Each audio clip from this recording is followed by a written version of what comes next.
Hey people, how you all doing today? So we're gonna do something a little bit different. We're gonna go over my entire plush collection that I've used over the course of Xplodin film. And it's not limited to this guy. I mean, you see this guy on my channel a lot, but he's kind of the mascot, so we're not gonna be talking about him in this video, unfortunately, but you'll be seeing Mini Jack on stream, so be sure to check out the Twitch streams on Xplodin Apple. So, without further ado, let's head to the basement. So what you are seeing here is what I have left of my entire plush collection as of 2022. It does look like a lot, but trust me, I used to have a lot more of them back during the Xplodin film days, but most of the plushies ended up getting donated to charity, over the years, because I had too many of them. I had to get rid of some of them to keep space in my house. But as for the plushies that are left, even some of them I haven't even used for some of my Xplodin film videos. I can pretty much break down every single video game genre and which plushies I own during that franchise. So I can pretty much distribute each and every one of the plushies and give them each of a breakdown of where they came from, whether or not I've used them in Xplodin film, or even if I am going to get rid of them or see if they're going to be any valuable. We'll see. But we're going to get started with the breakdowns.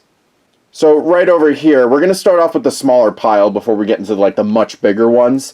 I'm going to address the elephant in the room because some of the plushies are kind of clickbaity, like, the Doki Literature Club, Cuphead, Undertale, that sort of stuff. So we're going to go over these first, just to get them out of the way. So these four plushies right here are from Doki Literature Club. I'm not so sure exactly if these are the official plushies from the Salvato team, but they actually look pretty cool. If you don't know what Doki Literature Club is, you probably were hiding underneath a rock. But it's an anime visual novel. It's more like that instead of a video game, where you end up talking to random girls, flirting with them, and I don't know what it's really about, but it's kind of a horrific twist at the end, if you're into that sort of thing. But we got the whole casting call: Monika, Yuri, Sayori, and Natsuki. There was another version of Monika, which is like the jump scare Monika, but I never really ended up getting that. But instead, I just got the original cast of 4. We did end up using these 4 characters in Grand Theft Auto Sesame Street Edition. If you want to check that video out, feel free.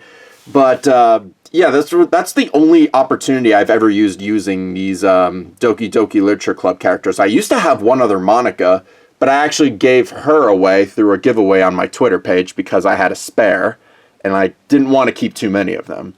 So that's my insight for Doki Literature Club. If I'm going to be using these characters again, I will probably think of something else. I'm not sure yet. I don't feel like I'm going to get rid of these 4 just yet. This isn't a big one, but these 4 characters right here are from the video game Pac-Man. If you guys don't know what Pac-Man is, again, did you live under a rock? Pac-Man is a 1980 arcade game where you run around collecting dots in a maze, avoiding ghosts. We have Pac-Man here. We have Blinky, Pinky, and Inky. The only ghost I'm missing is Clyde, but he wasn't there when I bought these plushies at Bed Bath & Beyond. I'm pretty sure these plushies do make sound, too. I'm surprised that the voice box still works, but, yeah, I mean, not really much to say about these. I never really used them for Xplodin film. They're very, very common, so you can just pretty much find them anywhere. Unlike the Doki Literature Club characters, I think I bought those characters off Amazon, but with the Pac-Man plushies, you can pretty much find them anywhere. So that's my intake on Pac-Man. I don't think I really need these plushies as much as the others, so I'm not so sure what I'm going to do with them. This little guy right here, Sans the Skeleton, pretty much an iconic meme amongst the internet. Yeah, probably one of the only Undertale plushies I've ever came across. This was part of a promotion where you can buy Undertale as a digital copy on the Switch, as well as getting your own Sans plushie for, in a box that comes with the game. Very rare occurrence. I'm not so sure if that deal still exists. They had it at Best Buy when I first bought him. But the cool thing about this plushie is that you can actually remove this little Velcro thing right here, so you can just make him normal Sans, or you can just make him the Genocide Sans. I kind of prefer the Genocide Sans because of the meme. But yeah, we actually ended up using Sans once in, I think, a Croc Button Bear Butt Christmas special. He was in the background. We'll probably use him again for the memes, so yeah, I'm probably not going to get rid of him anytime soon. These three characters are from Cuphead. Cuphead is a 2D side-scroller where it's like a 1930s rubber hose animation cartoon, but you ended up beating up bosses in a video game to, you know, save your own soul from the devil. It's probably one of my favorite game franchises. I've had like paintings of them. I have multiple t-shirts. I'm even looking forward to the Netflix show when, you know, that probably comes out during the time of this recording. But I do own the following, which is Cuphead, Mugman, and a black and white version of Cuphead. I know that there's other plushies of this specific genre, such as King Dice, the Devil, and I guess Miss Chalice, any other sort of the bosses, but you know, when I was younger, I ended up only just getting Cuphead and Mugman for the time being. I think the black and white Cuphead was kind of a stretch, but I'm not so sure if I ended up using these guys. I don't think I ever did for a video. So I don't know if that's going to change in the future, but we'll see. These guys are pretty common. I found them on Hot Topic. So if you guys remember this character, Bendy and the Ink Machine, I think this is one of the first models of the plushie when it first came out, when it was like at its height of its popularity. Bendy and the Ink Machine is very similar to Cuphead, but unlike the 2D action side-scroller, Bendy and the Ink Machine is actually a 3D first-person horror game, which is kind of a twist on things since they're both considered rubber hose animation characters. But this is the first version of Bendy. There was like newer versions of him with like, you know, instead of being black and white, he was black and yellow, just like the Heavenly Toys promotion you would see in the game Chapter 3. But I think this character, this model of the plushie is more rare specifically, so I would think you would have a harder time looking forward for this plushie. And I think there were other versions of him, like Boris and Alice, that were like the newer versions and the older versions. But right now I just own Bendy, which is the old version. I had the new one, but I ended up giving it away. So I'm not so sure how rare this version of the plushie is. Someone probably should let me know in the comments. So this one is probably very different from the others because this is actually from an underrated indie game called Zardy's Maze. And it was actually made by a YouTuber named SwankyBox. It's a 3D horror game. It's free on Steam.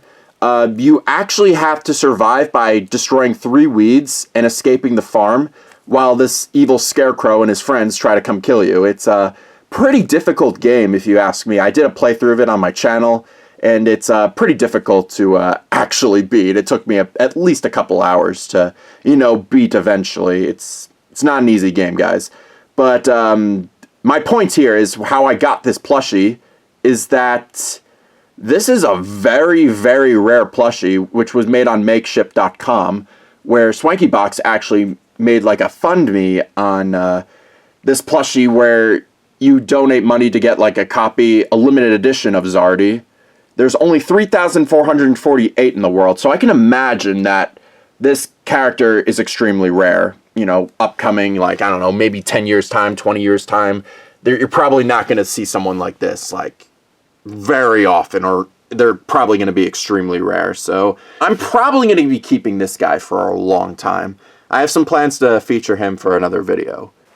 Okay, well, now that I've covered most of the iconic indie game, you know, video game characters, let's go with the more, you know, common / iconic sort of characters. We have genres like Angry Birds and Five Nights at Freddy's. And I've sprinkled a few other third-party stuff. Like, you know, I'm not going to spoil it, but we'll go over it together. Let's talk about my Five Nights at Freddy's plushies. I've had a bunch of these for the longest time, and I honestly don't know what to do with them. I've just collected them over the years while I was in college. I honestly don't know what I'd be doing with them. I haven't really used them for anything. I think there was a point in time where I actually did end up trying to give them away, but it wasn't really that successful. But I'll go over these plushies right here. We got the original Five Nights at Freddy's crew, Freddy, Bonnie, Chica, Foxy. I don't know if there was like any other versions of the first game. I think there might have been a Golden Freddy, but I couldn't find them. Most of these characters I just found at Hot Topic, so I had an obsession at the time trying to buy them, and I was only able to buy what they had, so if there were really any other characters out there that exist, I probably wouldn't have known about it because they weren't at the store. But Five Nights at Freddy's 2, we had Toy Freddy, Toy Bonnie, we also had the Marionette. I think this is supposed to be Mangle. This is before Sister Location, so this definitely has to be Mangle, right? I think so. And then we have, the iconic Cupcake. And the Five Nights at Freddy's 3 characters. We have Springtrap, and I think this is supposed to be Shadow Freddy. Very interesting. I think the creators of these toys that ended up making them, I'm not so sure if it was, this was Funko. Yeah, Funko even to this day still like milks the hell out of Five Nights at Freddy's. They still make so many different plush toys to this day. I've only collected so many of them. I didn't want to make too many of them because that'd be a lot of money coming out of my pocket, and this would take way too much space. But there are some plushies I ended up buying that might be rare in the future. I'm not sure. Moving on to Five Nights at Freddy's 4, we end up, I bought Nightmare Freddy and Nightmare Foxy, and I think this is supposed to be the Nightmare Cupcake. I couldn't really, whatever they had at the store, or I think this was either I bought them at Hot Topic or at GameStop, like this is all they really had. So this was sort of what I had to work with here. Like I said, I'm not so sure what I'm going to be doing with most of them, but I'll think of something. I think I'll probably either wait for a long time and then try and sell them for a larger amount of money, or I could probably just continue using them in videos or something like that. I haven't really used them too often, but I think the rarest of the entire Five Nights at Freddy's bunch has to be this guy and this guy. It's basically just normal Freddy and Foxy, except they're just two completely bizarre colors. I think they're supposed to be like a recolored version of Freddy and Foxy right here. I mean, you can kind of see the resemblance, but I guess that was just another reason for, people at Funko to make more money. I heard so many rumors about, Scott Cawthon and Funko getting into some heat together, but I probably haven't really known much about it because I don't really follow much of Five Nights at Freddy's after, I think, Sister Location. But we're going to move on here. This is sort of like a joke here, but back in I think before middle school, I ended up collecting annoying orange plushies, and these are the last of them.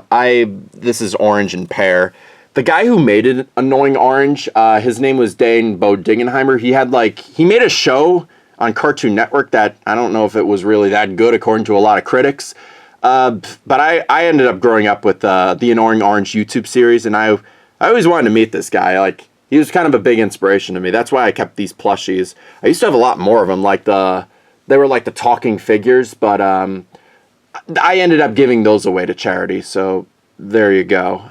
These guys still exist, though. I'm not so sure what I'll still be doing with them. Maybe I'll use them for something. Who knows? Over here is Wario. This guy's pretty common. I found him I bought him at Nintendo World in New York City. So, yeah. I don't have to worry about him being rare. There's going to be millions upon millions of Warios. So, I went over Five Nights at Freddy's, and I went over all the other indie games. Doki, Bendy, Cuphead, Undertale, PAC-MAN, Zardy's Maze. But now, let's address the most iconic things that made Xplodin Film grow as a YouTube channel. For those who don't know, Xplodin Film was originally known for all the Angry Birds plush content you have ever came across in your entire life. This was probably the height of the prime of Xplodin Film.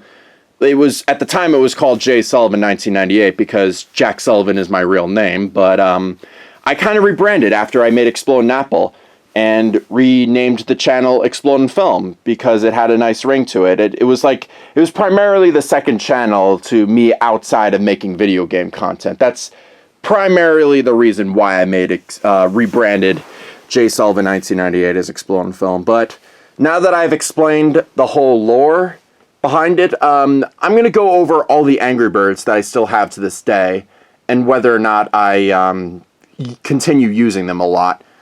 Obviously over here, this is the original cast of Angry Birds I still use in Angry Birds Craptastic Adventures and Xplodin film movies that we still film to this day. Me, John, and Matt.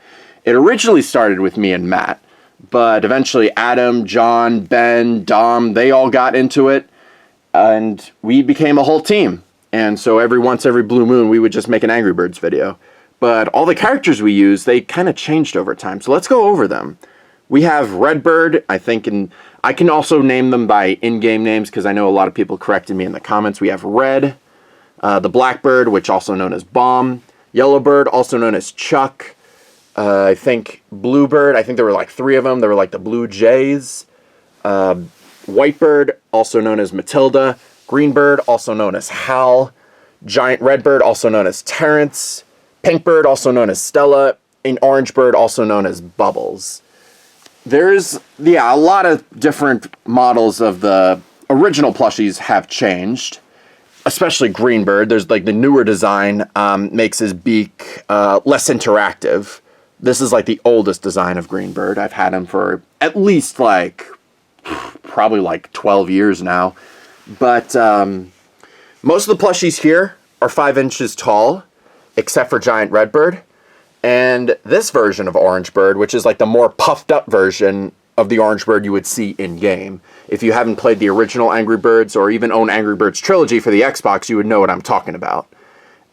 This version of Bluebird is not like the other Angry Bird plushies. This is like 3 inches tall to make it, more accurate to the size comparison of the normal Angry Birds in case of, in-game. Try to make it as accurate as possible. And when I first started Xplodin Film, we ended up using slingshots. There used to be a slingshot that was much bigger, but now we have a miniature slingshot we can use to fling birds, in films and stuff like that. Even when I'm off camera, I love slingshotting different birds. It was probably the funnest thing ever. And over here are the pigs. Whatever's left of the pigs. I mean, there used to be a lot more before I decided to give them away to charity, but some of the most iconic pigs I still decided to keep. King Pig, who was voiced by Matt. Chef Cochon, who was voiced by myself. Now, a lot of people actually got Chef Cochon's name wrong over the years. It used to be, it's actually pronounced Chef Cochon, which is C-O-C-H-O-N, which in French means pig. So, in French, it would just be called Chef Pig, which I think the actual developers of Angry Birds ended up kind of taking the idea from us, so that was kind of scummy. But we have the original copies of the pigs, there's Mustache Pig, the normal pigs, different types of pigs. They would all come in different shapes and sizes. They would all come in different hats. There used to be so many different variations of pig, especially back when Angry Birds was in its prime. It was crazy. I have pigs that are 5 inches tall, 8 inches tall, 3 inches tall. There was even versions of Angry Birds that I've had in my videos that were 16 inches tall. I'm going to get to that in a second. But, these are the last of the pigs that I've used in my videos. So, they'll still continue to be there. I'm not going to get rid of any of these pigs anytime soon. I still love Angry Birds to death. Speaking of 16-inch plushes, I ended up getting Mighty Eagle back again because he became a more iconic character again. This is probably one of the biggest plushies I've ever owned. Mighty Eagle is 16 inches tall. In value, he is about over $120. I ended up buying him on Amazon. I was lucky enough to even purchase this massive plushie. It came in a big box when UPS delivered it. It's not that heavy if you're my size, but as someone a small child would probably have a hard time lifting this thing up. There used to, Angry Birds made they manufactured so many of these giant plushies.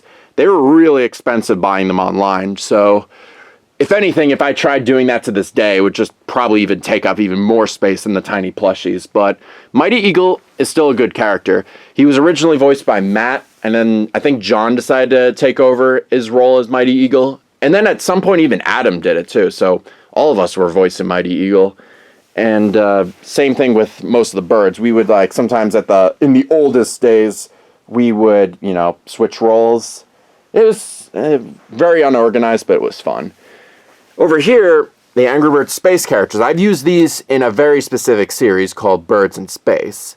We have the red space bird, the superhero blackbird, the laser bird, the ice bird, and I think the superhero bluebird, and then giant green bird.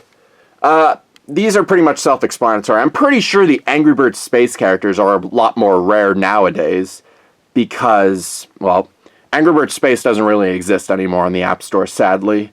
And it was a shame what happened to Rovio when they just kind of Thanos snapped all their games out of existence. But I still keep these plushies in, you know, for the legacy of Angry Birds Space.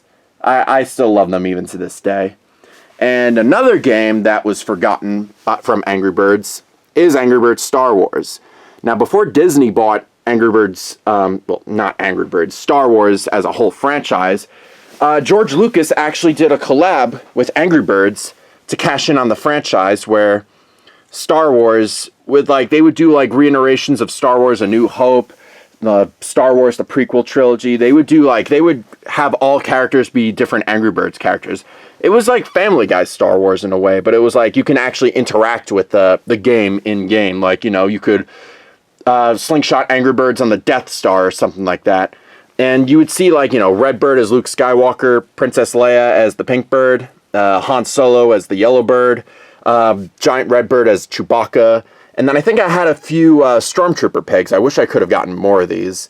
And I think King Pig was supposed to be Darth Vader. I'm not so sure what the whole deal was, but I wish I could have gotten more of these back in the day, because I came up with the recent idea that all of us would come together and just recreate Star Wars A New Hope, except with Angry Birds characters. I still want that idea to exist in my head, but I'm not so sure how I'm going to basically execute that.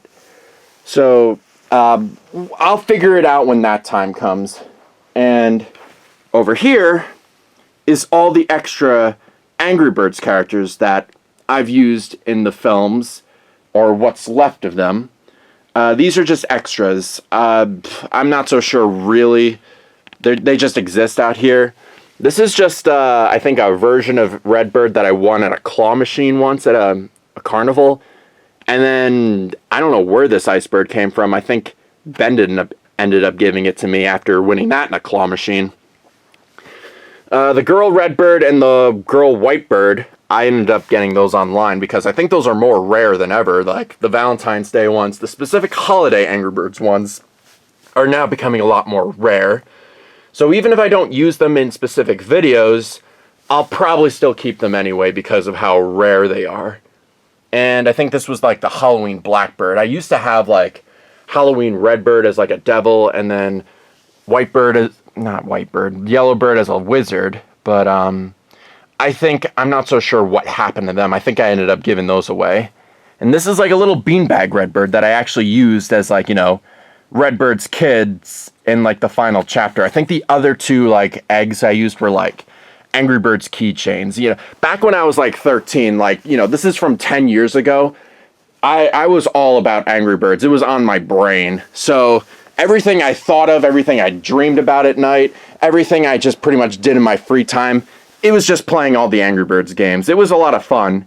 And I do intend on, you know, making more content on Angry Birds. I'll probably stream more of the games. I still have Angry Birds Trilogy on my Xbox and Angry Birds Star Wars on Xbox, so there's that. But without further ado, those are all the plushies that I ended up collecting even to this day. I hope this was a good evaluation with everything I've ever owned.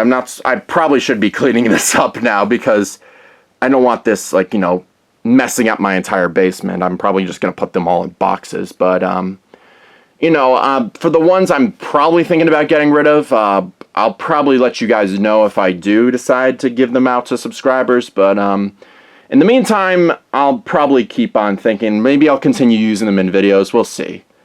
But without further ado, thank you all so much for watching. I know this video was different, but I kind of like these types of stuff to talk to you guys. But this has been Xplodin Apple. Thank you guys so much for tuning in, and I'll see you guys next video.